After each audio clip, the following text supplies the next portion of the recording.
Hello students, so I welcome all to my YouTube channel progressive Rathore classes. Class 10 का श्वसन chapter पढ़ रहे थे। क्लास 10 का दूसरा चैप्टर यानी कि श्वसन तंत्र, उसमें से 4 वीडियो अपलोड हो चुका है, पार्ट 4 वीडियो तक अपलोड हो चुका है। आज के इस वीडियो में हम श्वसन तंत्र का क्लास 10 का श्वसन तंत्र का 5वां वीडियो देखने वाले हैं, यानी कि पार्ट 5 वीडियो है। कौन सा वीडियो है? पार्ट 5 वीडियो है। इस वीडियो में हम बात करेंगे श्वसन की क्रिया विधि के बारे में। किसके बारे में? श्वसन की क्रिया विधि के बारे में। पहले क्या क्या हो चुका है? परिचय हो चुका है, वायवीय अवायवीय श्वसन हो चुका है, पेड़ पौधों एवं जंतुओं में श्वसन हो चुका है, मानव में श्वसन तंत्र हो चुका है। उसके बाद देखेंगे कि हमारा श्वसन क्रिया विधि कैसे होता है, कैसे श्वास इधर से उधर कैसे चला जाता है, इसका क्या लॉजिक है। ठीक है ना? तो श्वसन की क्रिया विधि के बारे में पढ़ेंगे आज के इस वीडियो में। तो चलिए बिना देरी के वीडियो स्टार्ट करते हैं। श्वसन की क्रिया विधि, क्रिया विधि का मतलब क्या हुआ? कैसे काम करता है, श्वसन कैसे काम करता है, वही है क्रिया विधि। ठीक है, तो यहाँ पे लिखे है 2 क्रिया का सम्मिलित रूप है। श्वसन की क्रिया विधि कितने क्रिया का सम्मिलित रूप है? 2 क्रिया का सम्मिलित रूप है। एक को कहते हैं परश्वास और दूसरे को कहते हैं उच्छ्वास। श्वसन की क्रिया विधि कितने क्रिया का सम्मिलित रूप है? 2 क्रिया का सम्मिलित रूप है। एक है परश्वास, दूसरा है उच्छ्वास। दोनों को मिला करके दोनों के सम्मिलित रूप को क्या कहते हैं? श्वसन कहते हैं। दोनों के सम्मिलित रूप को क्या कहते हैं? श्वसन कहते हैं। तो श्वसन की क्रिया विधि में 2 क्रिया शामिल है। कितना क्रिया शामिल है? 2। कौन कौन है? एक परश्वास है और एक उच्छ्वास है। एक परश्वास है, एक उच्छ्वास है। ठीक है, तो यहाँ पे लिखे हैं परश्वास और उच्छ्वास दोनों को मिला करके कहते हैं श्वासोच्छ्वास। क्या कहते हैं? श्वासोच्छ्वास। तो परश्वास और उच्छ्वास दोनों को मिला देंगे तो क्या हो जाएगा? श्वासोच्छ्वास, श्वासोच्छ्वास। ठीक है ना? ओके, अब एक एक करके क्या करेंगे? पढ़ेंगे सबके बारे में। तो सबसे पहले पढ़ते हैं प्रश्वास के बारे में। किसके बारे में? प्रश्वास के बारे में। तो चलिए लिखिए यहाँ प्रश्वास, यहाँ पे क्या लिख दिए? प्रश्वास। एक एक करके क्या करेंगे? पढ़ेंगे। एक में है प्रश्वास, दूसरा में है उच्छ्वास। एक में है प्रश्वास, दूसरा में क्या है? उच्छ्वास। प्रश्वास को इंग्लिश में कहते हैं इंस्पायरेशन। प्रश्वास को इंग्लिश में क्या कहते हैं? इंस्पायरेशन। इंस्पायरेशन का मतलब होता है श्वास को अंदर लेना। इन मतलब अंदर, श्वास को इंस्पायरेशन करना, अंदर करना। तो जब भी हम श्वास को अंदर लेते हैं तो इस प्रक्रिया को कहते हैं प्रश्वास। इस प्रक्रिया को क्या कहते हैं? प्रश्वास कहते हैं। तो यहाँ पर लिख देते हैं श्वास को अंदर लेने की क्रिया। श्वास को अंदर लेने की क्रिया, श्वास को अंदर लेने की क्रिया, श्वास को अंदर लेने की क्रिया, श्वास को अंदर लेने की क्रिया क्या कहलाता है? इंस्पायरेशन कहलाता है, प्रश्वास कहलाता है। अच्छा, उच्छ्वास क्या होगा? एक्सपायरेशन, मतलब श्वास को बाहर छोड़ने की प्रक्रिया। श्वास को बाहर छोड़ने की प्रक्रिया। तो एक है श्वास को अंदर लेने की प्रक्रिया और एक है श्वास को बाहर छोड़ने की प्रक्रिया, और दोनों को मिला करके बोल रहे हैं श्वासोच्छ्वास। दोनों को मिला करके क्या बोल रहे हैं? श्वासोच्छ्वास। तो ये है हमारे शरीर का श्वसन की क्रिया विधि, हमारे शरीर के श्वसन की क्रिया विधि। श्वसन की क्रिया विधि में 2 चीज शामिल है, एक है प्रश्वास, एक है उच्छ्वास। प्रश्वास का मतलब होता है श्वास को अंदर लेने की क्रिया, उच्छ्वास होता है श्वास को बाहर छोड़ने की क्रिया। देखिए, श्वास अंदर लिए तो ये क्या हो गया? प्रश्वास। श्वास कहाँ जा रहा है? अंदर, तो प्रश्वास। और जब श्वास बाहर छोड़ेंगे तो ये क्या हो गया? उच्छ्वास। क्या हो गया? उच्छ्वास। श्वास को क्या कर रहे हैं? बाहर छोड़ रहे हैं। तो जब श्वास को अंदर लेते हैं उसे प्रश्वास कहते हैं, और जब श्वास को बाहर छोड़ते हैं उसे उच्छ्वास कहते हैं। तो प्रश्वास क्या है? इंस्पायरेशन क्या है? समझ आया? श्वास को अंदर लेने की क्रिया। कैसी क्रिया है? श्वास को अंदर लेने की क्रिया है। ओके, इसमें होता क्या है? जब श्वास लेते हैं तो श्वास कहाँ जाता है? फेफड़ा की कुपिका में। कल वाले वीडियो बताए थे ना कि श्वास जब भी लेंगे तो फेफड़ा की कुपिका में जाएगा। किसमें जाएगा? कुपिका में। तो कुपिका क्या है? फेफड़े का इकाई है, जो बैलून नुमा संरचना था कल वाला फोटो में जो बताए थे उसमें जाएगा। ठीक है। तो जब भी श्वास लेंगे तो थोड़ा सा फोटो यहाँ पे ऐसे ही रफ डायग्राम बना देते हैं, ठीक है ना। ओके, तो जब ऐसे करके हम श्वास लेंगे तो क्या होगा, श्वास लेंगे तो यहाँ से ऑक्सीजन अंदर जाएगा, यहाँ से ऑक्सीजन जाएगा फेफड़ा के कुपिका में। ऑक्सीजन कहाँ जाएगा, फेफड़ा के कुपिका में। ऑक्सीजन कहाँ जाएगा, फेफड़ा के कुपिका में, ठीक है। तो प्रश्वास के दौरान क्या करेंगे, श्वास को अंदर लेने की क्रिया को प्रश्वास कहते हैं। तो श्वास जब अंदर लेंगे तो कुपिका में क्या आएगा, ऑक्सीजन आएगा। कुपिका में क्या आएगा, ऑक्सीजन। लेकिन आप लोगों के मन में एक सवाल उठ रहा होगा कि वायुमंडल में तो सब अलग अलग प्रकार का हवा होता है, नाइट्रोजन भी होता है, CO2 भी होता है, ऑक्सीजन भी होता है, तो सिर्फ ऑक्सीजन ही यहाँ पे क्यों आता है। ऑक्सीजन ही नहीं आता है, सब कुछ आता है। इसके बारे में आगे बताएंगे, ठीक है ना। यहाँ पर सब कुछ आता है, नाइट्रोजन भी आता है, CO2 भी आता है और ऑक्सीजन भी आता है। नाइट्रोजन भी आता है, CO2 भी आता है और ऑक्सीजन भी आता है, ठीक है। लेकिन जब इसमें मान लीजिए सब गैस आ गया, सब गैस क्या हुआ, आ गया। अब यहाँ से ऑक्सीजन चला जाता है रक्त में, किसमें चला जाता है, रक्त नली में चला जाता है। और रक्त नली में क्या बह रहा है, रक्त बह रहा है। रक्त नली में क्या बह रहा है, रक्त। और रक्त में पाया जाता है आरबीसी। रक्त में क्या पाया जाता है, आरबीसी। और आरबीसी में होता है हीमोग्लोबिन। आरबीसी में क्या होता है, हीमोग्लोबिन। तो ये हीमोग्लोबिन क्या करता है, ऑक्सीजन से जुड़ जाता है। हीमोग्लोबिन किससे जुड़ जाता है, ऑक्सीजन से जुड़ जाता है। जब ऑक्सीजन से जुड़ जाएगा तो रक्त तो पूरा शरीर में फैल रहा है, तो इसके मदद से ऑक्सीजन चला जाएगा कोशिका में। इसके मदद से ऑक्सीजन कहाँ चला जाएगा, कोशिका में। ये कोशिका में ऑक्सीजन आ जाएगा। ऑक्सीजन कहाँ आ जाएगा, कोशिका में आ जाएगा।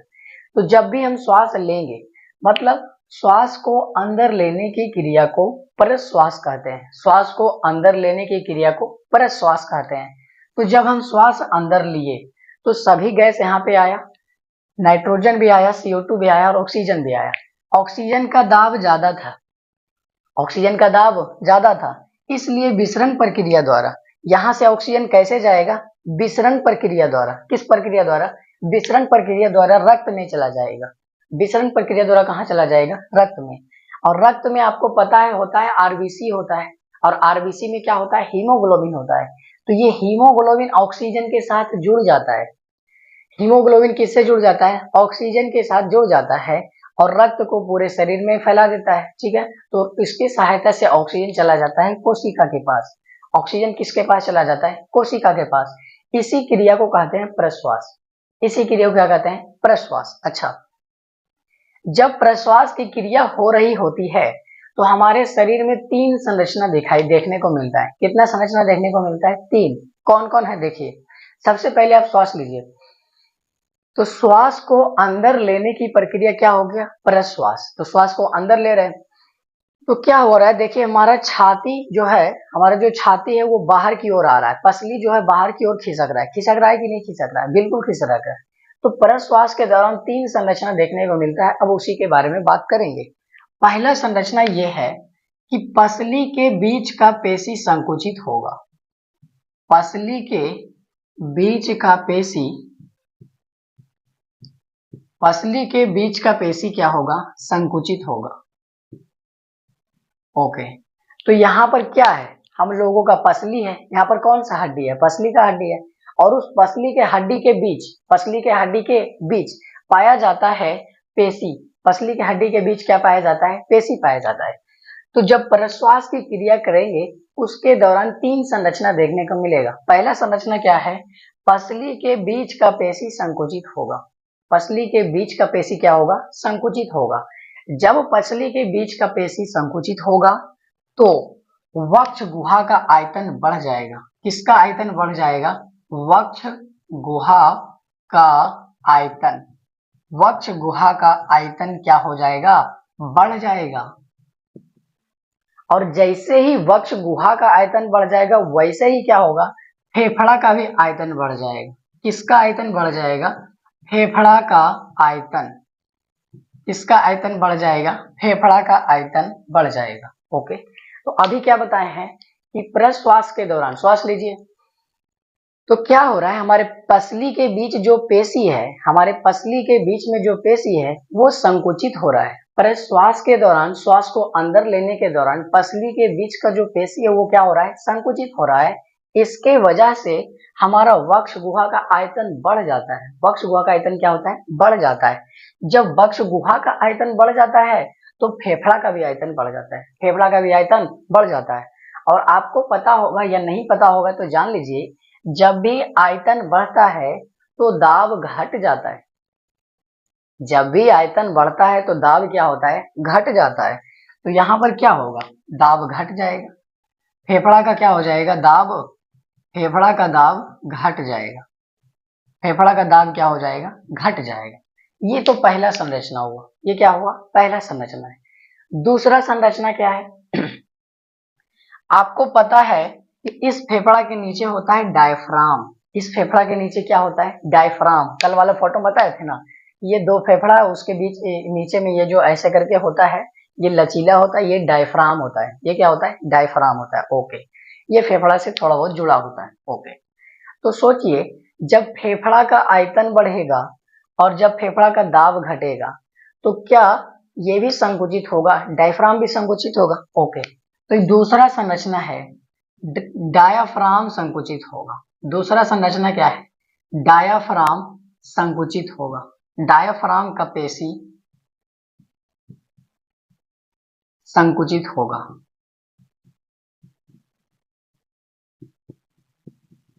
पसली का पेशी संकुचित होगा। ये पहला संरचना था, ये दूसरा संरचना है। पहला संरचना था पसली के बीच का पेशी संकुचित होगा। दूसरा संरचना क्या है, डायफ्राम का पेशी संकुचित होगा। अब सोचिए, ये डायफ्राम है, ठीक है, ऐसे करके। अब इसका पेशी क्या होगा, संकुचित होगा। ये क्या करेगा, संकुचित करेगा। तो अभी ये ऐसे करके है, अभी ये ऐसे करके है, ठीक है। जब रेस्ट में है, जब श्वास नहीं ले रहे तो ऐसे है, लेकिन जब श्वास लेंगे तो इसका पेशी क्या होगा, संकुचित। इसका पेशी क्या होगा, संकुचित। तो जब संकुचित होगा तो ये चपटा हो जाता है। कैसा हो जाता है, चपटा। पहले है ऐसे, लेकिन बाद में ऐसे हो जाता है। देखिए, तो चपटा हो गया कि नहीं हो गया, बिल्कुल हो गया। तो डायफ्राम का पेशी संकुचित होगा तो इसकी वजह से क्या हो जाएगा, डायफ्राम चपटा हो जाएगा। डायफ्राम क्या हो जाएगा, चपटा। डायफ्राम चपटा हो जाएगा, ठीक है। और जब पसली के बीच का पेशी संकुचित होगा तो पसली बाहर की ओर खिसक जाएगा। पसली किधर खिसक जाएगा, पसली बाहर की ओर खिसक जाएगा। पसली बाहर की ओर खिसक जाएगा। ओके, पसली किधर की ओर खिसक जाएगा, बाहर की ओर। तो जब भी श्वास लेते हैं तो पेशी, पसली के बीच का पेशी संकुचित होगा और पसली बाहर की ओर खिसक जाएगा। देखिए, नहीं लग रहा है पसली क्या हो रहा है, बाहर की ओर खिसक रहा है। जब भी श्वास लेंगे तो ऐसा होता है ना, बिल्कुल होता है। तो पहला संरचना हो गया, दूसरा संरचना हो गया। डायफ्राम का पेशी संकुचित होगा तो क्या हो जाएगा, डायफ्राम चपटा हो जाएगा। डायफ्राम कैसा हो जाएगा, चपटा। अब सोचिए, डायफ्राम जब चपटा होगा तो वहां का आयतन, वक्ष गुहा का आयतन बढ़ेगा कि नहीं बढ़ेगा, बढ़ेगा। और जब वक्ष गुहा का आयतन बढ़ेगा तो फेफड़ा का आयतन बढ़ेगा कि नहीं बढ़ेगा, बढ़ेगा। और अभी बताए थे, जब भी आयतन बढ़ता है तो दाब क्या होता है, घटता है। तो इसमें भी क्या हो रहा है, आयतन बढ़ रहा, इसमें भी आयतन बढ़ रहा और दाब क्या हो रहा, घट रहा। दाब क्या हो रहा है, घट रहा है। ओके, तीसरा संरचना क्या है, तीसरा संरचना ये है कि हमारे उदर गुहा का पेशी, उदर गुहा मतलब ये छाती के नीचे वाला भाग को कहते हैं उदर गुहा। तो उदर गुहा का पेशी संकुचित होगा। उदर गुहा का पेशी संकुचित होगा। उदर गुहा का पेशी क्या होगा, संकुचित होगा। जब उदर गुहा का पेशी संकुचित होगा तो इस टाइम भी क्या होगा, आयतन बढ़ेगा। इस टाइम भी क्या होगा, आयतन बढ़ जाएगा और दाब क्या हो जाएगा, घट जाएगा। दाब क्या हो जाएगा, घट जाएगा। ऊपर तीर है इसका मतलब बढ़ रहा है, तीर ऊपर है इसका मतलब बढ़ रहा है, और तीर नीचे है इसका मतलब घट रहा है।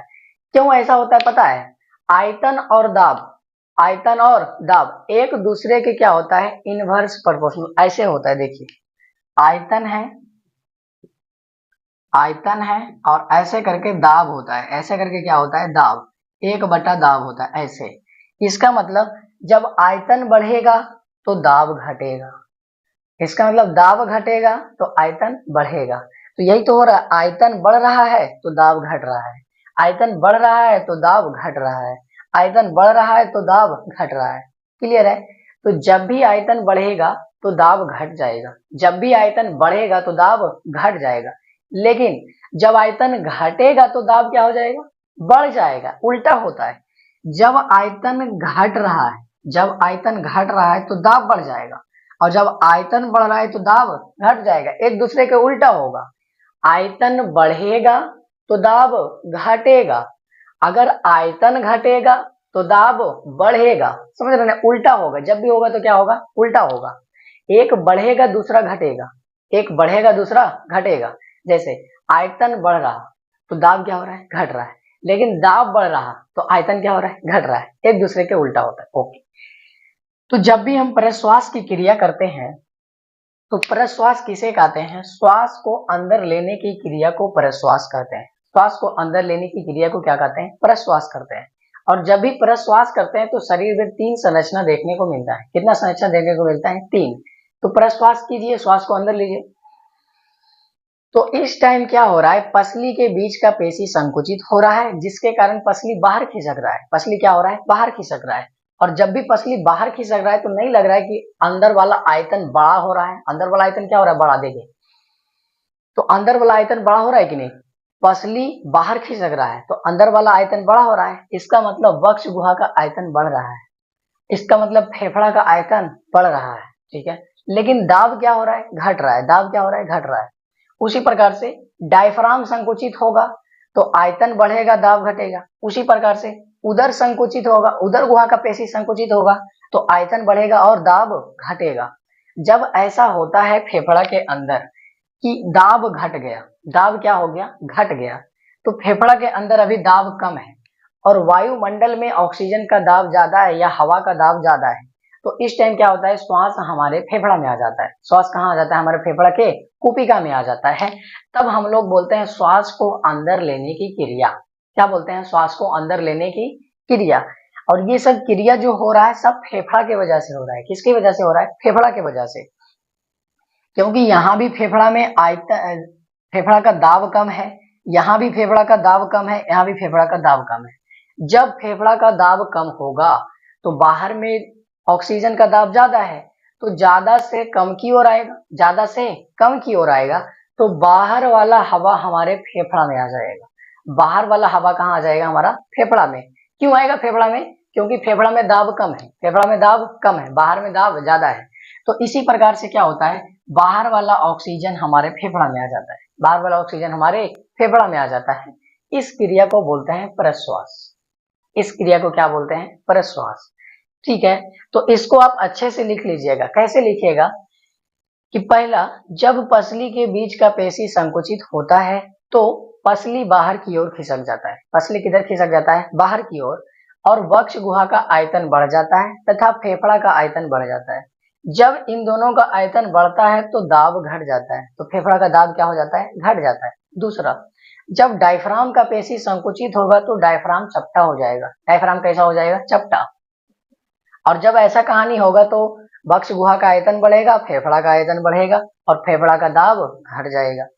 तीसरा, उदर गुहा का पेशी संकुचित होगा, जिसके कारण वक्ष गुहा का आयतन बढ़ेगा, फेफड़ा का आयतन बढ़ेगा और दाब फेफड़ा का क्या हो जाएगा? कम जाएगा।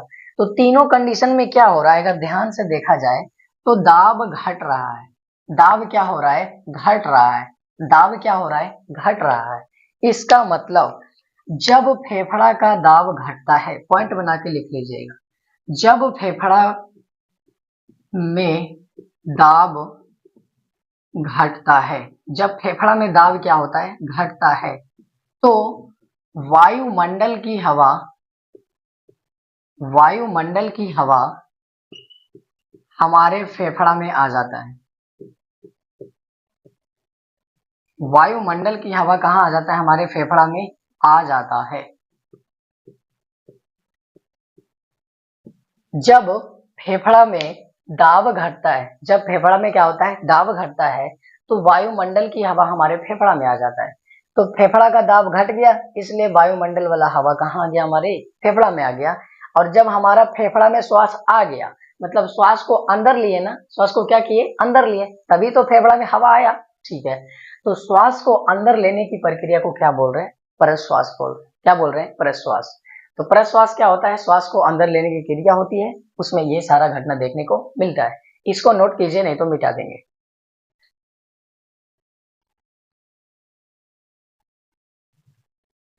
तो पहला प्रश्वास खत्म हो गया, अब दूसरा क्या पढ़ेंगे, उच्छ्वास पढ़ेंगे। दूसरा क्या पढ़ेंगे, उच्छ्वास। तो प्रश्वास का मतलब होता है श्वास को अंदर लेना, और उच्छ्वास का मतलब होता है श्वास को बाहर छोड़ना। तो उच्छ्वास दूसरा पढ़ेंगे। अब क्या है, दूसरा क्या है, उच्छ्वास। पहला खत्म हो गया ना, ओके। दूसरा पढ़ेंगे उच्छ्वास। तो उच्छ्वास क्या होता है, एक्सपायरेशन, मतलब क्या करना है, हवा को बाहर छोड़ना है। हवा को क्या करना है, बाहर छोड़ना है।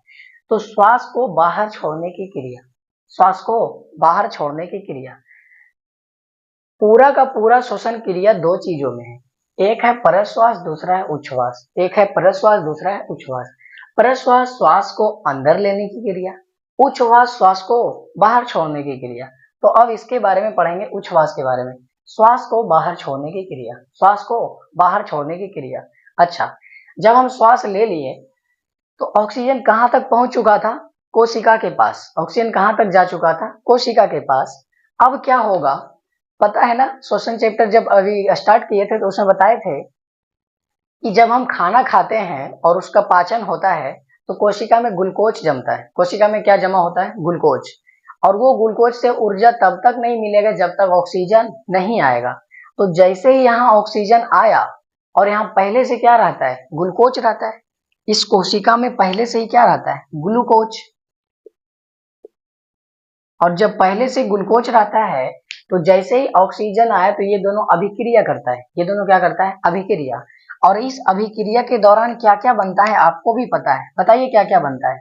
ऊर्जा बनता है, H2O बनता है, और CO2 बनता है। ऊर्जा बनता है, H2O बनता है, और CO2 बनता है। तो जब हम श्वास लिए थे तो ऑक्सीजन अंदर गया था, ऑक्सीजन अंदर गया था ना भाई, ओके। तो ऑक्सीजन चला गया कोशिका के पास। ऑक्सीजन किसके पास चला गया, कोशिका के पास। और कोशिका में पहले से होता है ग्लूकोज। कोशिका में पहले से क्या होता है, ग्लूकोज। तो जैसे ही ऑक्सीजन आया तो ये दोनों अभिक्रिया करेगा। श्वसन का मतलब क्या था कि ऑक्सीजन के साथ, ऑक्सीजन ग्लूकोज के साथ अभिक्रिया करके ऊर्जा H2O और CO2 बनाता है। इस प्रक्रिया को श्वसन कहते हैं, यही तो बताए थे, ओके। तो ऑक्सीजन आया, ग्लूकोज के साथ अभिक्रिया करेगा और बनाएगा क्या क्या, ऊर्जा बनाएगा, जल बनाएगा, CO2 बनाएगा। ऊर्जा बनाएगा, जल बनाएगा, और CO2 बनाएगा। तो ये दोनों तो अच्छा चीज है, ऊर्जा और H2O अच्छा चीज है, लेकिन CO2 खराब चीज है। तो खराब चीज को क्या करता है, शरीर से बाहर कर देता है। तो ये CO2, यहाँ वाला जो CO2 बन रहा है इसके दौरान, ये CO2 चला जाएगा रक्त में। ये CO2 कहाँ चला जाएगा, रक्त में।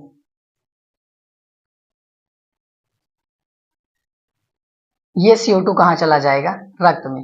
फिर से आपको पता है, रक्त में होता है आरबीसी, और आरबीसी में होता है हीमोग्लोबिन। रक्त में क्या होता है, आरबीसी होता है, और आरबीसी में क्या होता है, हीमोग्लोबिन होता है। तो अब हीमोग्लोबिन के साथ क्या जुड़ जाएगा, CO2 जुड़ जाएगा। यहाँ पर हीमोग्लोबिन के साथ क्या जुड़ा था, ऑक्सीजन जुड़ा था। तो जब हम श्वास ले रहे थे तो ऑक्सीजन जुड़ा था हीमोग्लोबिन के साथ और कोशिका में पहुंचाया। कहाँ पहुंचाया, कोशिका में। लेकिन जब ऑक्सीजन आ गया तो ग्लूकोज के साथ अभिक्रिया करेगा, ऊर्जा बनाएगा, CO2 बनाएगा, और H2O बनाएगा।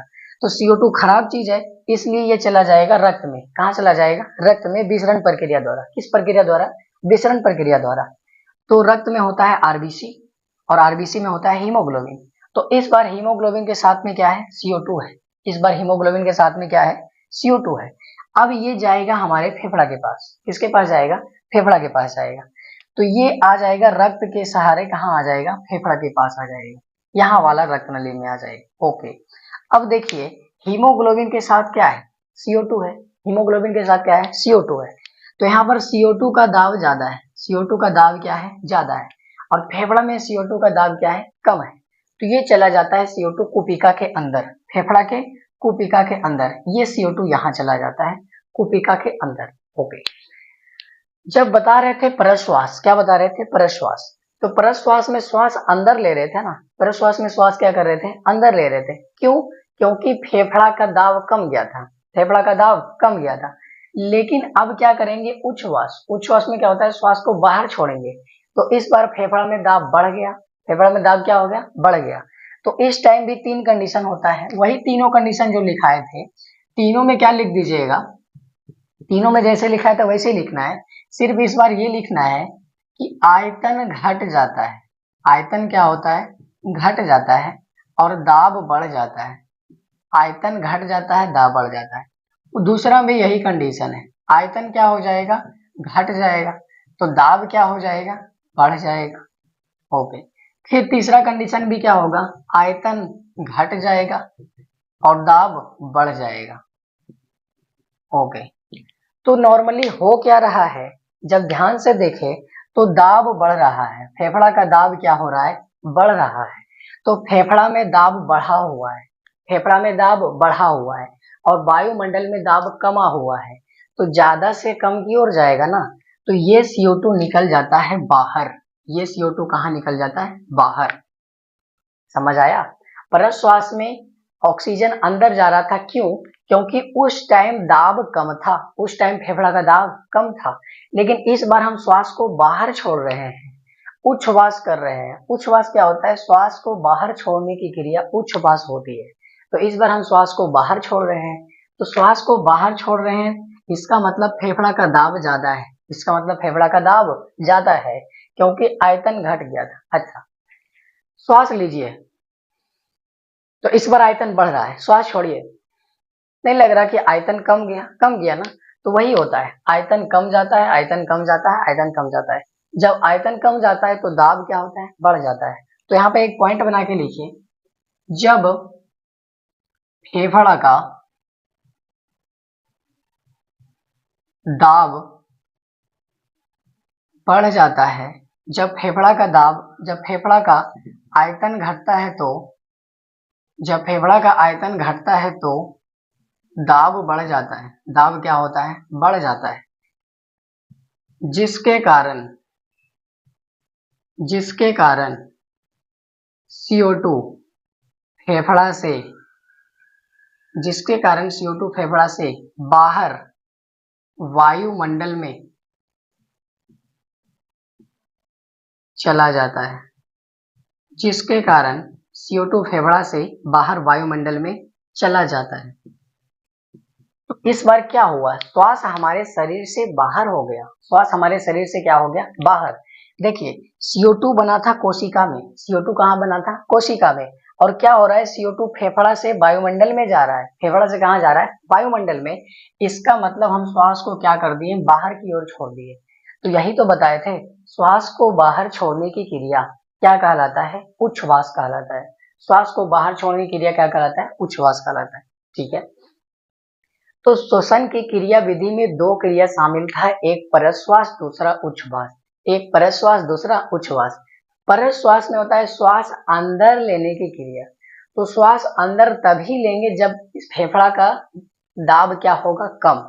तो फेफड़ा का दाब कम, बाहर का दाब ज्यादा, तो बाहर वाला हवा कहाँ चला जाएगा, फेफड़ा में। तो श्वास इसका मतलब अंदर चल गया, तो श्वास को अंदर लेने की क्रिया परश्वास हो गया। खत्म कहानी। ओके।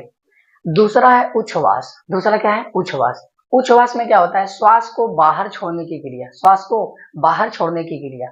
तो फेफड़ा का दाब ज्यादा है, फेफड़ा का दाब ज्यादा है, बाहर का दाब कम है, तो ज्यादा से किधर जाएगा, कम की ओर जाएगा, तो फेफड़ा वाला हवा निकल करके बाहर आ जाएगा। तो श्वास को बाहर छोड़ने की क्रिया क्या हो जाएगी, उच्छ्वास हो जाएगी। इसका मतलब पूरा का श्वसन क्रिया विधि आपका क्या होता है, समाप्त होता है। ठीक है ना। तो आज का वीडियो समाप्त होता है। इसको अगर आप दोबारा देखेंगे तो और अच्छे से समझ में आएगा, क्योंकि बहुत ही अच्छा से समझने वाला था। तो श्वसन की क्रिया विधि में 2 ही चीज शामिल है, परश्वास और उच्छ्वास। परश्वास और उच्छ्वास, इन दोनों को मिला करके कहते हैं श्वासोच्छ्वास। क्या कहते हैं, श्वासोच्छ्वास। परश्वास में श्वास अंदर लेंगे, उच्छ्वास में श्वास बाहर छोड़ेंगे। जब अंदर लेते हैं तो क्या क्या होता है, और बाहर छोड़ते हैं तो क्या क्या होता है। श्वास लेके देखिए ना, पता चलेगा। श्वास अंदर लिए, पेशी संकुचित हुआ, पसली खिसक गया, डायफ्राम चपटा हो गया, उदर गुहा पेशी संकुचित हुआ, आयतन क्या हो रहा है, बढ़ रहा है। देखिए, आयतन नहीं बढ़ रहा है, बढ़ रहा है। फिर जब श्वास छोड़ेंगे तो आयतन घट जाएगा, तो जब श्वास छोड़ते हैं तो आयतन घट जाता है। तो जब फेफड़ा का क्या होता है, आयतन घट जाता है तो दाब बढ़ जाता है, दाब बढ़ जाता है श्वास बाहर चला जाता है। ऐसे ही हो रहा है, दोनों इसी का खेला है, सिर्फ आयतन और दाब का खेला है। किसका खेला है? आयतन और दाब का।